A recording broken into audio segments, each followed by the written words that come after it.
అప్పుడు చెప్తాను చూడండి, 250 రోజు కూలీ, మీరు ఎంతైనా పని చేయండి 250 ఇస్తారు.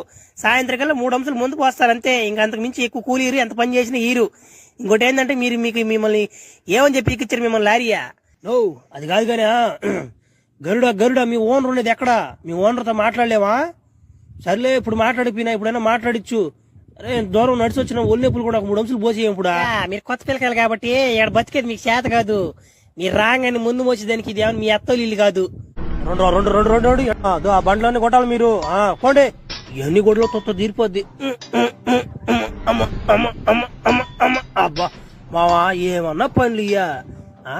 కేజీఎఫ్ గా పుట్టి ఏడుకొచ్చి అడక్క తెగుతున్నాడు. శుద్ధంగా ముంబైలో గొర్రెలలో పొట్టే లాగున్నా నా మడ్డ ఓళ్ళు చూసే తరం తెంగి తిరిగి పోరా అన్నాడు మా బాబాయ్. ఆ ఎమ్ము చూస్తే ఇష్టం ఉందని చెప్పకపోయా, ఇష్టం లేదని చెప్పకపోయా. శుద్ధంగా నా మడ్డ ఆడుంటే ఏడు చూస్తే నా మడ్డ వీళ్ళు పోసే 3 అంశాలు సాలక నా మడ్డ ఏందో నా మడ్డ కేజీ బతికిట్ అయిపోయింది. ఏందిదా కింద మాటలు తప్ప సౌండ్ ఏమి రావట్లేదు. ఏందిదా తలక మీద దెంగ తప్పుడు అసలు సౌండ్ ఏమన్నారు నువ్వా? నేనేమనలేదన్నా, ఇదే సుత్తి పక్క తిరిగిపోతుంది, బెండ్ అయిపోతుంది అందుకేలే.